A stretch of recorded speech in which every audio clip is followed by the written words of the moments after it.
Hello everyone. You're about to hear a synopsis of the 1992 film. Enjoy. Los Angeles, April 1992. Ex-convict Mercer is trying to return to normal life and mend his relationship with his school-age son. Anthony doesn't like his stern dad, but his mom and grandma recently died, so he has nowhere else to go. I understand we're trying to get along in a cramped apartment and we're getting to know each other, but we'll manage. Mercer ordered his son to go straight home after school. Today, there's unrest in the city, a difficult relationship, and a rift with his father. He'd be happy to have no contact with him at all, but the man had been planning a robbery for a year, and he needs an experienced safecracker. Mercer popped into a store. Two thugs showed up. They started bullying and calling the saleswoman names. When Mercer reprimanded them, the jerk started waving a pistol and even put it to the experienced gangster's temple. The boss entered the store and calmed down the exploding six. You don't know who this is? Don't even think about looking at him. The gangsters hoped Mercer would return to their gang. But instead, the guy got a job at a factory. This is the factory that a family of robbers is planning to rob. Platinum is used in production. $10 million worth of it can be found there. They need to crack the safe. The walls are 45 centimeters thick. It opens with 2 keys and a code. They will enter through the loading dock. Then there's the machine shop. At the end of this huge room is a safe where 400 kilograms of platinum is stored. The main thing is to prevent the guards from pressing the alarm button. Then they'll be finished. Lul is afraid it's too difficult a task. There are tons of guards and cameras everywhere, so he refused to participate in the robbery. Mercer arrived at work. Despite his dark past, security guard Joseph treated him well. While working, Mercer heard on TV that the cops who beat Rodney King were acquitted. Bazor, a black man, was struck more than 50 times with batons. Riots immediately broke out in the streets. As he had promised his father, Anthony ran home after school. He saw an angry crowd. Soon, shots rang out. Black residents of Los Angeles began smashing store windows and smashing cars. The plant manager told the workers to go home early that day to avoid getting hurt. Reagan realized that the unrest could work to their advantage. Dennis watched cartoons and ate cereal with milk. When his older brother ordered him to get ready, they left for the job right away. Reagan's best friend, Copeland, would be the fourth in the gang. The criminal's pregnant wife would be waiting at home. Joseph was left alone to guard the plant. Mercer asked to bring his son here so they could wait out the unrest. After all, they live in the ghetto. Things were about to get completely crazy there. Lovell wanted to take 2 more accomplices with him, experienced robbers. Reagan tensed, as he didn't know these people. Mercer was barely getting around the city by car. Under the guise of protests, some of his comrades were robbing nearby stores, others were fighting with the cops. Mercer finally reached home, but Anthony was no longer there. Tension was rising on the streets. The robbers were slowly advancing toward their target in a van. The police certainly had no time for them right now. Reagan got out of the car at the checkpoint and spoke to the guard, then knocked him out with a taser. The bandits pinned the man down and drove into the factory grounds. Joseph was about to grab a bite to eat when suddenly 6 unknown individuals appeared before him. Reagan hoped there wouldn't be any bloodshed, but Joseph reached for his gun. Bearded Murphy shot him on the spot. Reagan charged at Murphy.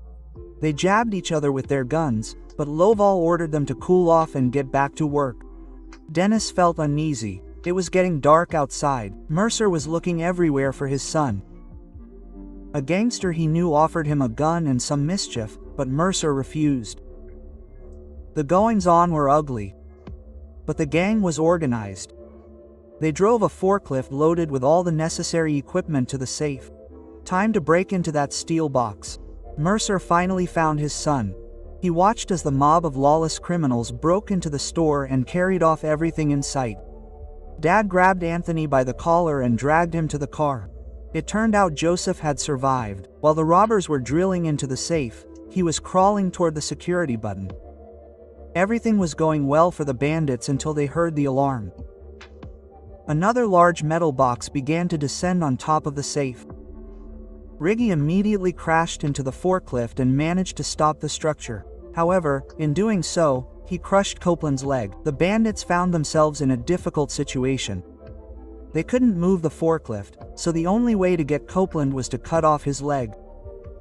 To stop Riggy from arguing, Murphy took the ignition key. Lovell clarified that they would only deal with Copeland's leg after they had dealt with the safe. The big guy, Titus, disabled the alarm and finished off the security guard, Joseph. Police were planning to inspect the plant in a helicopter. Mercer and his son were also heading there. The unrest continued. Anthony couldn't sit still in the car. The kid also wanted to join the protest. He was so angry at those white cops. Dad asked him not to fool around. At times like these, they don't think about the consequences and destroy their own property. Father and son saw two thugs about to steal the white couple's car. The kid could have gotten shot at any second, but Mercer intervened and brutally beat up those two. The guy got back in the car and drove on to the factory. The safe cracking continues. Copeland's leg was finally chopped off. The youngest is keeping an eye on him. They made a hole in the steel door big enough to plant explosives. However, they had to stop for a while. A police helicopter flew over. However, the cops just glanced at the building from the air and concluded that everything was fine. Anthony is thrilled with the way his dad beat up those thugs. You know what I'm most afraid of? I don't want you to grow up like me. Mercer thinks he has nothing to be proud of. The cops stopped the car, saying it was curfew. But the White family drove on without any problems. Anthony started to protest. For this, the kid was roughly thrown onto the hood and handcuffed. They pointed a gun at Mercer. The boy started crying. They found nothing stolen in the car, so, despite threats, they let the father and son go. The safe had been blown open. Small platinum bars were inside. Now they could get in the van and get out of here. Lovell is proud of his son. They'll be millionaires. Mercer drove up to the factory and was surprised that a security guard didn't meet him. He had to open the gate himself. Anthony asked to go to the restroom. Dennis was there. He left the gun for the boy. At the same time, Mercer found Joseph's body. He armed himself with the guard's pistol. Shots were fired at the Zavachan in the hallway, causing him to drop the gun. The man ran after his son, but he was no longer in the restroom. The thugs lost Mercer and began ransacking the factory. He turned out the light and then grabbed a pipe. He gave the big guy Titus a good beating. Mercer continued to run. He saw Regan pull up in a van and knock him out, snatching his gun. Copeland was in really bad shape without his leg. He was constantly groaning and wheezing. Dennis dragged Anthony to the file. The boss started pressuring the kid to find out what the hell he was doing there. Meanwhile, Mercer was beating information out of Regan. Quote, Who are you? You don't know who you're dealing with. Quote. Mercer wanted to kill the robber, but changed his mind and simply knocked him out. He climbed through the roof into the workshop and saw some creepy, gray-haired guy talking to his son. Copeland started wheezing again. Lovell got furious and shot the one-legged guy. And Moros is ready to let the kid go, because he found his license and knows where he lives. So if Ento doesn't go to the police, the bandit will find him and kill him along with his entire family. The boy wandered toward the exit. However, at that moment, his buddies came running and informed the leader that some guy had broken in. Lovell immediately ordered Antoni to return. He realized it was the boy's father, whom he had mentioned earlier.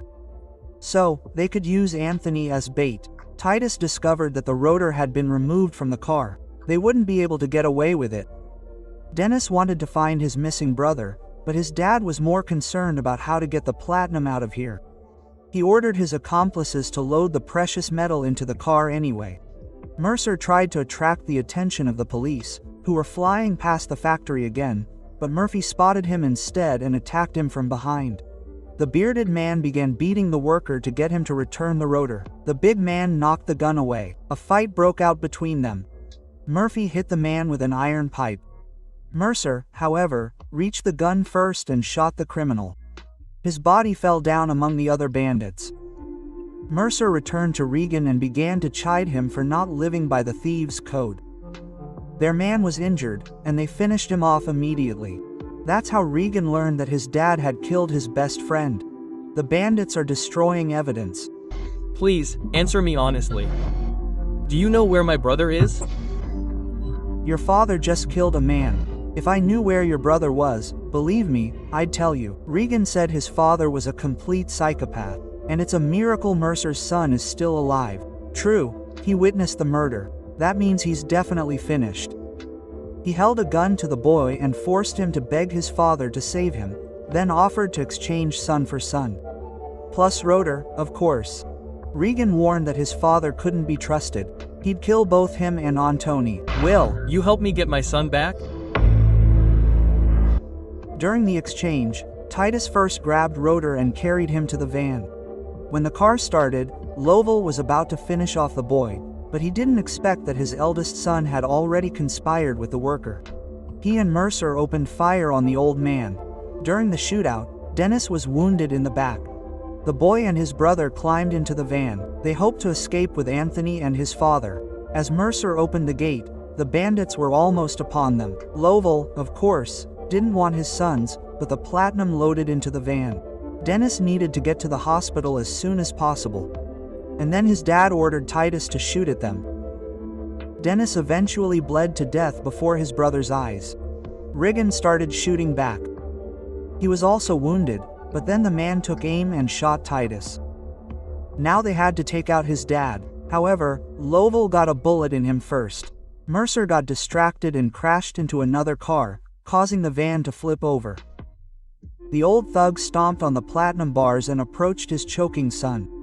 Quote, "I did everything I could, son. I'm sorry it wasn't enough." Quote.